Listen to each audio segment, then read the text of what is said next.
அகிலமெங்கும் உள்ள தமிழ் நேயர்கள் அனைவருக்கும் பரம்பரை ஜோதிடர் உங்கள் மனோ பாலாஜியின் அன்பான வணக்கம். துலாம் ராசியில் பிறந்த அன்பர்களுக்கு செவ்வாய் பெயர்ச்சி பலன்கள். செவ்வாய் நவகிரகங்களிலேயே தளபதினு சொல்லுவோம். அப்படின்னா எந்த விஷயத்தையும் நாம் சிறந்து அற்புதமாக செய்து முடிக்கணும்னா அதுக்கு ஒரு உற்சாகம் வேகம் வேணும் இல்லைங்களா? அந்த வேகத்தை கொடுக்கக்கூடிய தைரியத்தையே கொடுக்கக்கூடிய ஒரு கிரகம்தான் செவ்வாய் பகவான். இந்த செவ்வாய் பகவான் உங்களுடைய ராசிக்கு 2ஆம் அதிபதியாகவும், அப்படின்னா தனஸ்தானாதிபதியாகவும், உங்களுடைய ராசிக்கு கலஸ்தர ஸ்தானாதிபதியாகவும் வரக்கூடியவர் தான் செவ்வாய் பகவான். கலஸ்தரஸ்தானம்னு எதை குறிக்குங்க? கணவன் மனைவி மட்டும் கிடையாது, நம்மளுடைய நட்பு வட்டாரங்களை குறிக்கக்கூடிய இடமும், சமுதாயத்தை தொடர்புகளை குறிக்கக்கூடிய இடமும் இந்த 7ஆம் இடம் தாங்க. அப்போது அந்த 7ஆம் இடத்துக்கு அதிபதி உங்களுடைய ராசிக்கு 2ஆம் இடத்துலையே அது ஆட்சியாக சொந்த இடத்துக்கு வரும்போது இது பலன்கள் எப்படி இருக்கும் அப்படிங்கிறது ஒரு சிறப்பு இல்லைங்களா? அது மட்டும் இல்லாமல் குரு உங்களுடைய ராசிக்கு அதாவது 10ஆம் பாவகத்தில் இருக்குதுங்க, தொழில் ஸ்தானத்தில். அது உச்ச பலத்தோடு அந்த குரு பகவான் உங்களுடைய ராசிக்கு 2ஆம் இடத்தை 5ஆம் பார்வையாக பார்க்குறாருங்க. இந்த செவ்வாய் பகவானை பார்க்க போகிறாருங்க. இந்த காலகட்டம் எந்தெந்த விஷயங்கள் உங்களுக்கு சாதகமாக முடியும்? குறிப்பாக தொழில், குடும்பம், வேலை சார்ந்த விஷயங்கள், பண வரவு சார்ந்த சில முயற்சிகள் நமக்கு எந்த அளவுக்கு சக்ஸஸ்ஃபுல்லாக இருக்க போகுது அப்படிங்கிறத பற்றி தாங்க இந்த பதிவில் இப்போ நம்ம பார்க்க போகிறோமுங்க. ஃபஸ்ட் டைம் பார்க்குறவங்களா இருந்தீங்கன்னா சப்ஸ்கிரைப் பண்ணி பெல் பட்டன் அழுத்தி ஆல் ஆப்ஷன் கொடுங்க. துலாம் ராசி அப்படின்னா சுக்கிரனுடைய ஆதிக்கத்தில் பிறந்தவங்க இல்லையா நீங்கள்? அப்போது சனியும் உங்களுடைய ராசியில் தான் உச்ச பலம் பெற்றிருப்பார். அப்போது ரொம்ப நேர்மையாக இருக்கக்கூடியவங்க தான் துலாம் ராசிக்காரர்.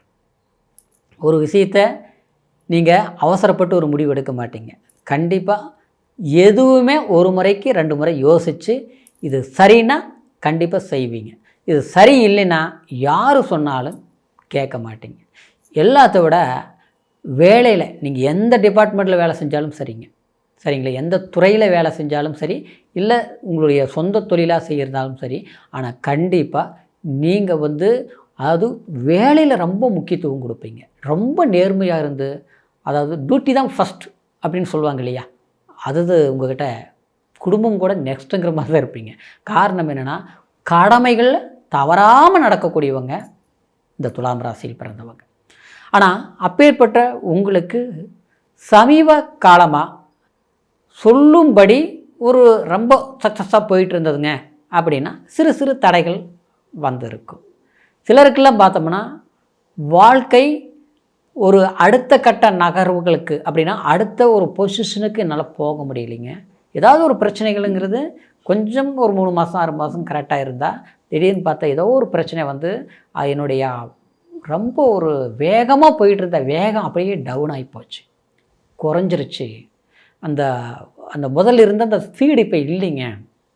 ஏதோ ஒரு தடப்பட்ட மாதிரி, ஒரு லாக்கான மாதிரி உட்கார்ந்துருக்குறேங்க அப்படிங்கிற மாதிரி ஒரு சூழ்நிலைகள் உங்களுக்கு மனசில் ஏற்பட்டிருக்கும். நம்மளுடைய மூமெண்ட் என்ன நமக்கு தெரியும் இல்லைங்களா? ஒரு விஷயத்தை தொட்டோம்னா கண்டிப்பாக செய்து முடிக்கக்கூடியவங்க. ஆனால் அது மாதிரி இப்போ செய்ய முடியலையே, ஏதாவது ஒரு பிரச்சனைகள் தேடி வர மாதிரியே வருது. இது ஏன் அப்படின்னு நீங்கள் யோசிச்சிருப்பீங்க.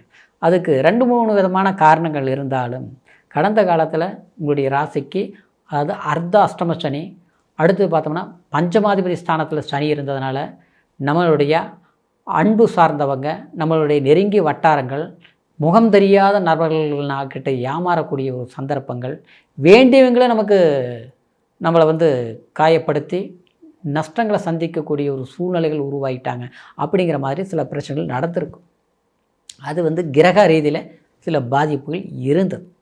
ஆனால் இந்த காலகட்டத்திலிருந்து இந்த பயிற்சி நான் முதல்ல சொன்ன மாதிரி செவ்வாயுடைய தன்மைகள் பொறுத்த வரைக்கும் உங்களுடைய குடும்ப வாழ்க்கையில் ஒரு கிரிப் கொடுக்கக்கூடிய ஒரு வாய்ப்பு. ஏன்னா 2ஆம் இடங்கிறது தாங்க ஒருத்தருடைய வாழ்க்கையை குறிக்கக்கூடிய இடம்னு சொல்லலாம். காரணம் என்னென்னா குடும்பஸ்தானம். அப்போது குடும்பம் நல்லா இருந்தால் தாங்க நம்ம வீட்டை விட்டு வெளியே போனால் கூட சந்தோஷமாக போக முடியும். நம்மளுடைய வேலைகளை சரியாக நம்ம செய்ய முடியும். அது மட்டும் கிடையாது, நம்மளுடைய பேச்சே அந்த 2ஆம் இடம் தாங்க. வேகமாக பேசுகிறது, துணிஞ்சு பேசுகிறது, தைரியமாக ஓகேன்னு பேசுகிறது. ஆனால் அந்த பதட்டங்கள் வந்திருக்கும் சமீப காலமாக. உங்களுடைய வாக்கு கொடுத்தா காப்பாற்ற முடியுமா? இந்த வேலையை சொல்லிட்டால் செய்ய முடியுமா? கரெக்டாக செய்தாலும் சரியாக பண்ணிடுவோமா அப்படிங்கிறத. ஏன்னா நமக்கு சில நெருக்கடிகள் வரும்போது நம்ம என்ன பண்ணுவோம், நம்ம மேலேயே சில கேள்விக்குறிகள் மனசில் உதயமாகும். அந்த சூழல் மாறக்கூடிய சந்தர்ப்பம் தாங்க இது. குடும்பத்தை பலப்படுத்தும். சரிங்களா? சிலர் பார்த்தோம்னா சம்மந்தமில்லாத இடத்துல வேலையில் இருப்போம். கணவன் ஒரு பக்கம் இருப்போம், குடும்பம் ஒரு பக்கம், அப்படின்னா குழந்தைங்க எல்லாமே ஒரு பக்கம் இருப்பாங்க, நாம்பளும் ஒரு பக்கம் இருப்போம். இதெல்லாம் ஒன்றா என்றைக்கோ ஒரு நாள் போகும்போது ஒரு 2 நாள் 3 நாள் இருந்துட்டு மறுபடியும் வேலை சூழ்நிலை அப்படி என்ன பண்ணுறது?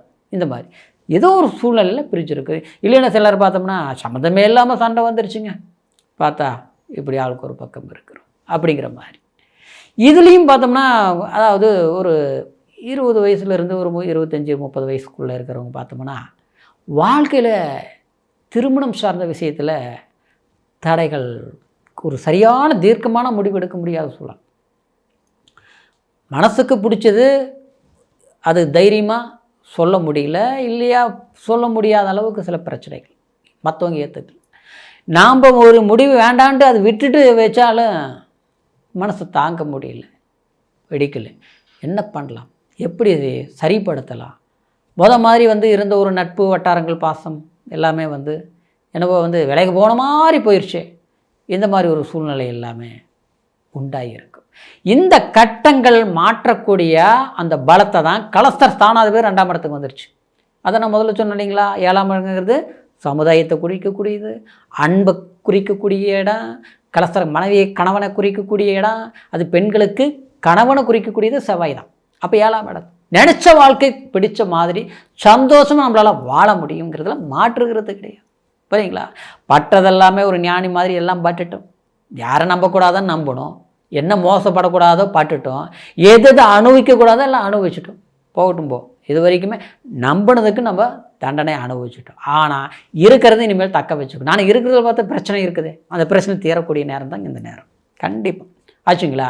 அதே நேரத்தில் சில சிக்கல்கள் எல்லாம் இருக்குது பார்த்தீங்களா? சிலருக்கு பார்த்தோம்னா ஒரு பணம் கொடுத்துட்டு ஏமாந்துட்டோம், ஒரு பக்கம் வாங்கிட்டேன் திருப்பி கொடுக்க முடியல, பணம் தங்க மாட்டேங்குது, எவ்வளோ சம்பாதிச்சாலும் நிற்க மாட்டேங்குது. ஏதாவது ஒரு ஆடம்பரமான விஷயங்கள் செய்யலாமான்னு கணக்கு போடுறோம், பண்ண முடியல. கையில் பணம் இருக்கிற போது பார்த்தோம்னா வேலையை ஆரம்பிக்க முடியல. வேலையை ஆரம்பிக்கலாம்னு நினச்சி இப்போ ஒரு சந்தர்ப்பம் வரும்போது பார்த்தோம்னா கையில் காசு இல்லை, அடுத்தவங்ககிட்ட கொடுத்துட்டு ஏதோ ஒரு சிக்கல் ஆகிப்போச்சு.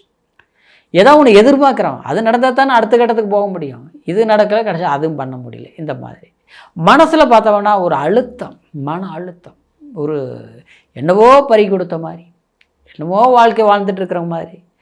ஏன்னா ஏதாவது ஒரு பிரச்சனைகள் நம்மளை அழுத்துகிற மாதிரியே இருக்கும். அந்த மாதிரி ஏமாற்றங்கள், அதுக்கு எல்லாமே ஒரு தீர்வுகள் ஏற்படக்கூடிய ஒரு சந்தர்ப்பந்தான் இந்த செவ்வாய் பயிற்சி. இந்த அக்டோபர் மாதம் 27ஆம் தேதி உங்களுடைய தனஸ்தானத்தில், தனஸ்தானாதிபதியே தனஸ்தானத்தில் உட்கார்ந்து ஆட்சி பலம் பெற்று, அது உங்களுக்கு 10ஆம் இடத்தில் இருக்கக்கூடிய குரு பகவான் உச்ச நிலையில் இருந்து 5ஆம் பார்வையாக 2ஆம் இடத்தை பார்க்குறது அற்புதமுங்க. எதை தொட்டாலும் வெற்றியாகும். இதுக்கு முன்னால் எது நான் செய்ய முடியலேன்னு நினைக்கிறீங்களோ, செய்ய முடியாமல் பிரச்சனைகள் கொடுத்ததோ அந்த வேலைகள் நீங்கள் ஆரம்பிங்க. கோர்ட்டு பிரச்சனையாக இருந்தாலும் சரி, சட்ட ரீதியில் சிக்கல்கள் இருந்தாலும் சரி, பூர்வீக சொத்து சம்மந்தப்பட்ட விதத்தில் பிரச்சனைகள் இருந்தாலும் சரி, கணவன் மனைவிக்குள்ளே ஒரு சலிப்புகள் இருந்தாலும் அன்பாக பேசுங்க, சமாதானமாயிடும். சரிங்களா? எப்பேற்பட்ட பிரச்சனைகள் இருந்தாலும் எல்லாம் முடிஞ்சு போச்சுன்னு நினச்சா கூட நீங்கள் ஆன் பண்ணுங்கள், கண்டிப்பாக யோகத்தை கொடுத்துரும், மாற்று கருத்து கிடையாது. கண்டிப்பாக அற்புதமாக இருக்கும். இந்த பயிற்சி டிசம்பர் மாதம், அதாவது 7ஆம் தேதி வரைக்குமே அற்புதமாக தான் இருக்கும். அதன் பிறகும் நல்லா இருக்கும். மறுபடியும் அந்த நேரத்தில் பலன்களை பார்த்துக்கலாம். இப்போ சொன்னது கோட்சார பலன். இந்த கோட்சாரங்கிறது சந்திரன் மதியை வச்சு சொல்லியிருக்கிறோம். ஆனால் விதிங்கிறது லக்னம். லக்னத்தை வச்சு தான் தசாபுத்தி பாவங்களை பலன்களை நம்ம பிரித்து பார்க்க முடியும். ஆனால் அந்த ஜாதகத்தில் தான் லக்னத்தை வச்சு எந்த யோகங்கள் இருக்குது, என்ன தசாபுத்திகள் நடக்குது, இது அற்புதமான ஒரு தசாபுத்தியா இல்லை கொஞ்சம் பலவீனமாக இருந்து எந்த நேரத்தில் இது நம்ம செய்யலாம், அதெல்லாம் ஜாதகத்தில் தான் பார்த்துக்க முடியுங்க. அதனால் உங்களுடைய ஜாதகத்தை ஒரு முறை பார்த்துக்குங்க. நம்மக்கிட்ட பார்க்கணும்னு நீங்கள் விரும்புனீங்கன்னா கீழே இருக்கிற நம்பருக்கு ஃபோன் பண்ணுங்கள். எவ்வளோ தூரத்தில் இருந்தாலும் சரிங்க. ஆன்லைன் மூலியமாக கூட உங்களுடைய date of birth, time, place இது மூலியம் தெரியப்படுத்தினீங்கன்னா உங்களுடைய பலன்களை பொறுமையாக பக்குவமாக பார்த்து எதிர்கால நிலைகள் இப்படி இருக்கும், இது இப்படி செய்யலாம், அது இப்படி செய்யலாம் அப்படிங்கிறத, எது கரெக்டு அப்படிங்கிறத தெளிவாக நம்ம ஜாதகத்தை பார்த்து பலன்களை தெரிஞ்சுக்கலாம். ஜாதகங்கிறதுங்க விதியை மாற்றக்கூடிய விஷயங்கள் கிடையாது. நம்மளுடைய சந்தர்ப்பங்கள் எப்படி இது இருக்குதுங்கிறத நம்ம தெரிஞ்சுக்கிட்டு புரிஞ்சுக்கிட்டு அதுக்கு தகுந்த மாதிரி நாம் செயல்படக்கூடியதை நிர்ணயம் செய்யக்கூடியது தான் அந்த ஜாதகத்துடைய பலன்கள். அதனால் கண்டிப்பாக இந்த ஜாதக பலன்களை பார்க்குறது ஒருத்தருடைய மனிதனுடைய அது தேவையான ஒரு கருத்து தாங்க. இந்த செவ்வாய் பெயர்ச்சியிலிருந்து கண்டிப்பாக துலாம் ராசி அன்பர்களுக்கு இனி வரக்கூடிய காலம் சாதகமாக இருக்கணும் அப்படிங்கிற ஒரு வாழ்த்துக்களோட அடுத்த பதிவில் சந்திக்கிற வரைக்கும் நன்றி, வணக்கம்.